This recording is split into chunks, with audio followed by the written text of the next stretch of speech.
In this video, we're diving deep into the subconscious mind and its hidden power. Have you ever done something without knowing why?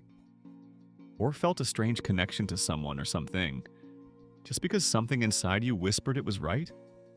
What if I told you that 95% of everything we do, our choices, emotions, even love and fear, comes from a place we can't directly access? The subconscious mind.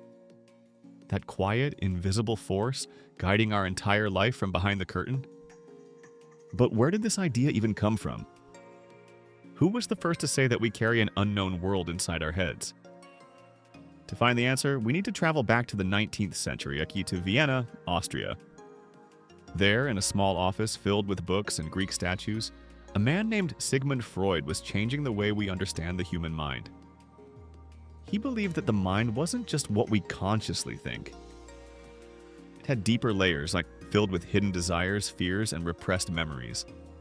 Freud spent hours talking to his patients, trying to uncover why some pains weren't physical at all, but emotional.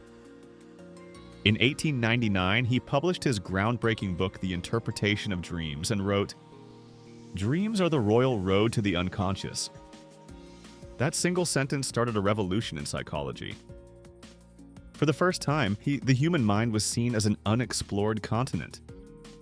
But the story didn't end there. In the early 1900s, Freud's student Carl Gustav Jung took things further. He suggested that the unconscious wasn't only personal, and it was collective. That means all humans share a hidden layer of the mind filled with symbols, myths, and ancient patterns.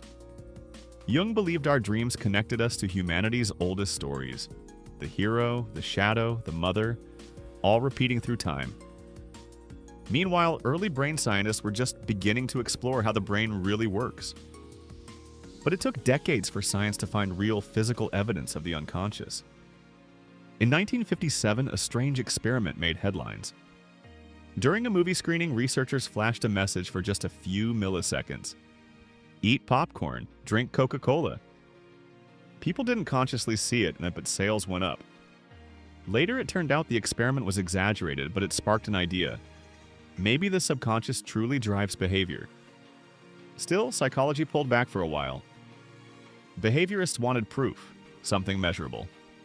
Then, in the 1980s and 1990s, brain imaging brought the subconscious back to the spotlight.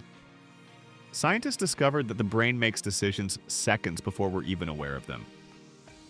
In 2008, German neuroscientist Benjamin Libet showed that our brain's decision signals appear up to 7 seconds before we consciously decide. That means the subconscious decides first, and we just follow. At the same time, advertisers learned that the real key to influence isn't logic, it's emotion. Red triggers hunger. Vanilla scent builds calm. Certain sounds create trust.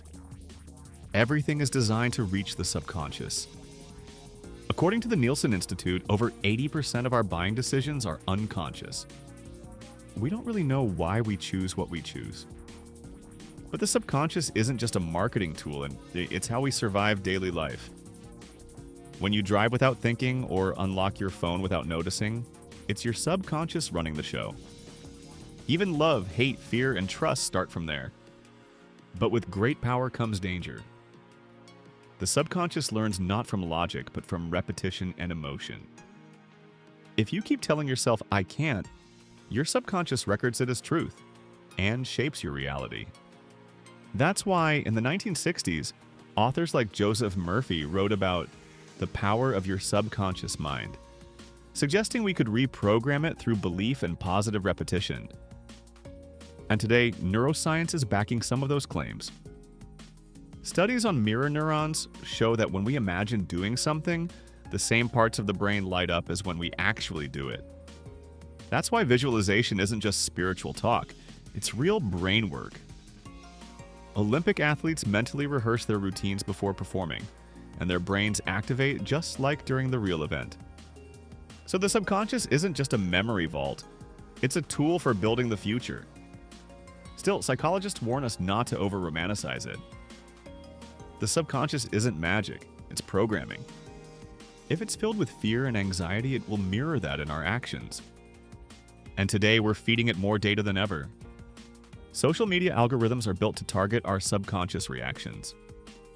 When you like a post or feel drawn to a face for no reason, those invisible signals are tracked to predict your next move. We're no longer living only with our own subconscious. We're connected to a digital collective unconscious, a system built from billions of hidden human impulses. Maybe that's what Jung would have called the collective psyche of the digital age. But the big question remains: do we control our subconscious, or does it control us? Can we truly rewrite our inner code? Or is there always a force deep inside us, one step ahead of our awareness? Maybe the answer lies in those moments when logic goes silent and instinct takes over. The subconscious mind might just be the greatest mystery of human evolution. But one thing's for sure: the more we explore it, the more we realize. To understand ourselves, we must face what's hidden within. So what do you think? Is the subconscious our greatest power? Or an invisible cage? Share your thoughts in the comments, because this story isn't over yet.